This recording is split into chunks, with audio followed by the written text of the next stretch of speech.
તો નીટમાં 22 થી 25 લાખ વિદ્યાર્થીઓ પરીક્ષા આપે છે, ક્લાસીસમાં ભાગ લે છે, એટલી મોટી ફી ભરતા હોય છે.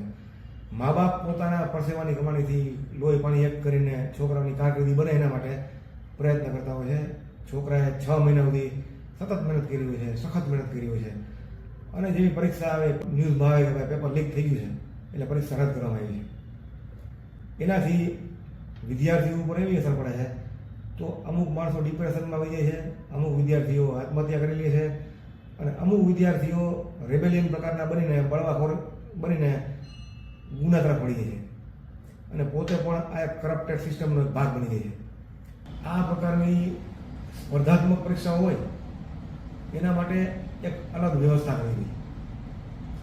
માત્ર આંદોલન કે જાગૃતિ ફેલાવવાના સોશિયલ મીડિયા ઉપરના સ્ટેટમેન્ટ ને નિવેદનો ને એ બધું કાંઈ એવડી બધી અસર નહીં કરે જેટલી અસરની જરૂર છે. તો સિસ્ટમ જે છે, શિક્ષણ પદ્ધતિ, પરીક્ષા પદ્ધતિ, એ બધામાં ધરમૂળથી ફેરફાર થવા જોઈએ. આ બધી વસ્તુને બંધ કરવા માટે એક સચોટ ઉપચાર હોવો જરૂરી છે. જેવી રીતે ચૂંટણી પંચ અલગથી સ્વતંત્ર રીતે કાર્યવાહી કરીને ચૂંટણીનું આયોજન કરીને તમામ કાર્યવાહી ચૂંટણી કરે છે, એ રીતે અલગ પરીક્ષાનો પંચ બનાવવો જોઈએ. એ પરીક્ષા પંચ જેવી કોઈ સંસ્થા બને અને સ્વતંત્ર રીતે પરીક્ષા લે, સ્વતંત્ર રીતે કાર્યવાહી કરે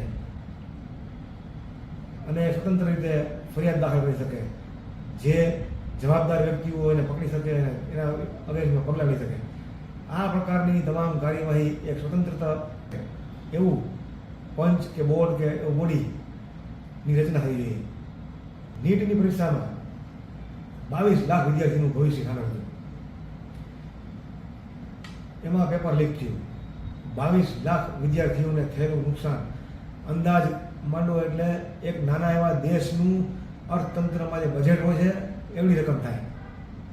મારા પોતાના સજેશન મુજબ, મારા પોતાના મત મુજબ કે ભારતમાં લો ઓફ ટોર્ટ એ એટલો પ્રચલિત નથી કે જે સરકારની સામે તમે ઉપયોગ કરી શકો.